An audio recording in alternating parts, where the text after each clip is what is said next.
салому дуруди бепоён ба кулли мухлисони барномаи дар шабакаҳои иҷтимоӣ. Фирдавси хурсанд топ хабарҳои варзиширо мегӯяд. Оғоз мекунем.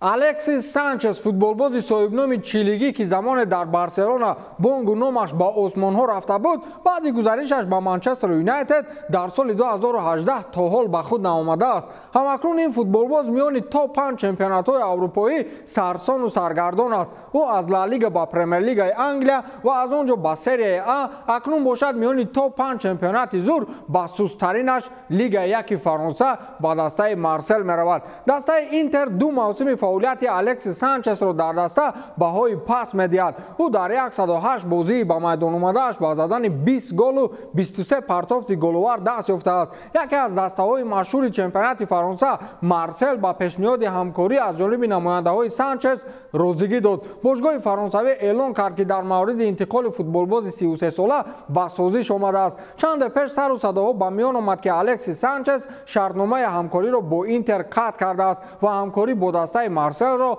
авлотар аз рақобатҳои Серияи А медонад. ҳоло баъди 10 сол хоҳанд гуфт ки аз рӯи ду нафар карьераи чандин футболбозони зур сӯхт, аз ҷумла Алексис Санчес.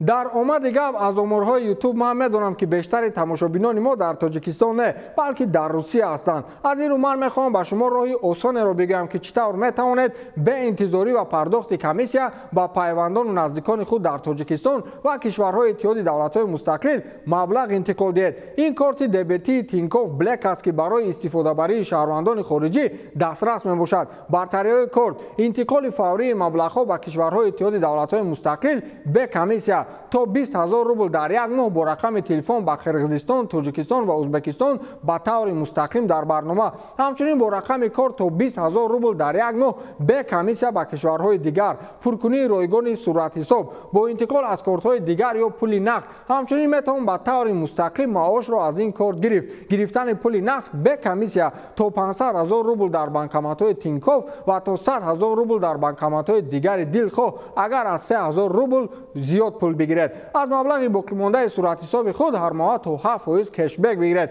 кешбек то 15% ба 4 категорияҳои хароҷотҳо ки ҳар моҳ интихоб карда мешавад. аз харидҳо бо пешниҳодҳои шарикон то 30% баргардонида мешавад. бо истифода аз истинод яъне силка дар тавсифи навор дархостро барои корт пур кунед ва онро дар саросари Русия ба шумо ройгон оварда мерасонанд.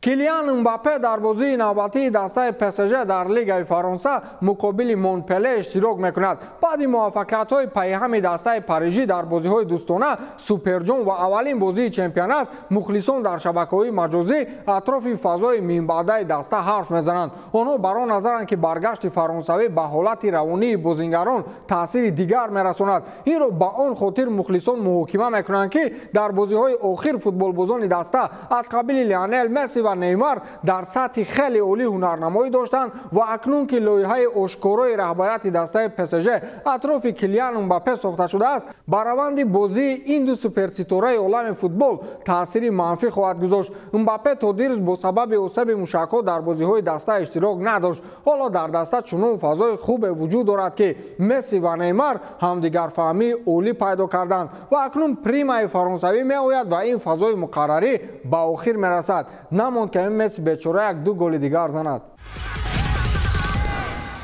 Месси фаҳмид ки Мбаппе меояд, дарҳол назди дӯстонаш рафт то худро каме ором кунад. чанд вақти охир сару садоҳо дар мавриди баргашти Лионел Месси ба дастаи Барселона зиёд аст ва тибқи инсайдерҳои мӯътамад бошгоҳи каталонӣ тасмими баргардонидани футболбозро гирифтааст. рӯзи истироҳатӣ худи футболбози аргентинӣ озими шаҳри Барселона шуд ва мухлисон ӯро бо чанде аз футболбозони Барселона мушоҳида намуданд. дар яке аз тарабхонаҳои машҳури Каталония бо номи Велисима мушоҳида карданд ки Месси бо Серҷи Бускетс ва Жорди Алба хӯроки нисфирӯзӣ мехӯрад ва онҳо атрофи кадом мавзӯъ бо ҳам баҳс мекарданд ва ҳатто нақша мекашиданд. ҳамчунин аз ҳамдастаҳои Месси дар ПСЖ дар ин нишаст Марко Верате ва Леандро Паредес низ иштирок доштанд. дар Барселона овозаҳо пайдо шудааст ки Жоан Лапорта ғайри Месси ҳамчунин ба номзадии Паредес ва Марко Верате таваҷҷӯҳи хоса пайдо кардааст. агар Мбаппе ба Реал мегузашт ин қадар проблема намешуд.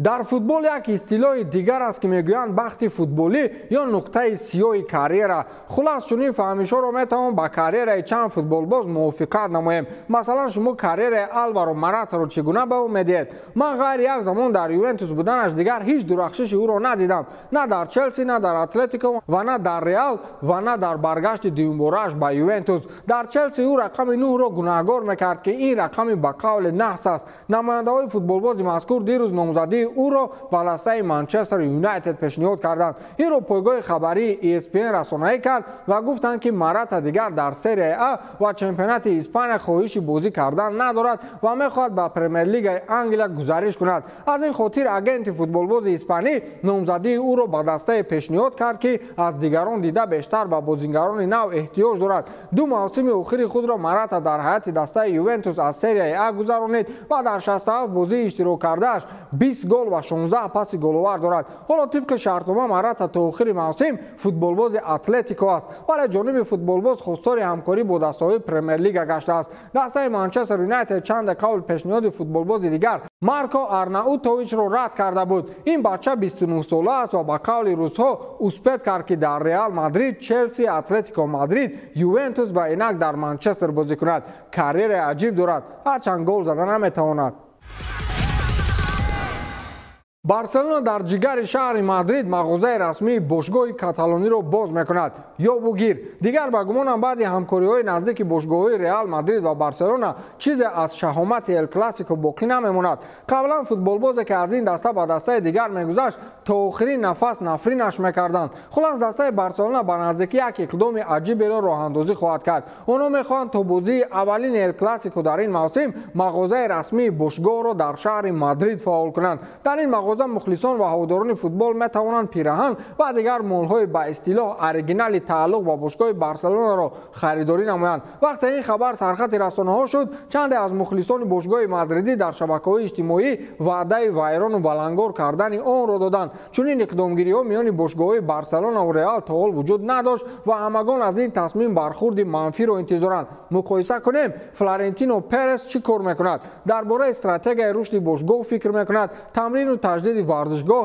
нақшаи даромади оянда, фикр кардан дар бораи ташкили суперлига ва инқилоби футбол.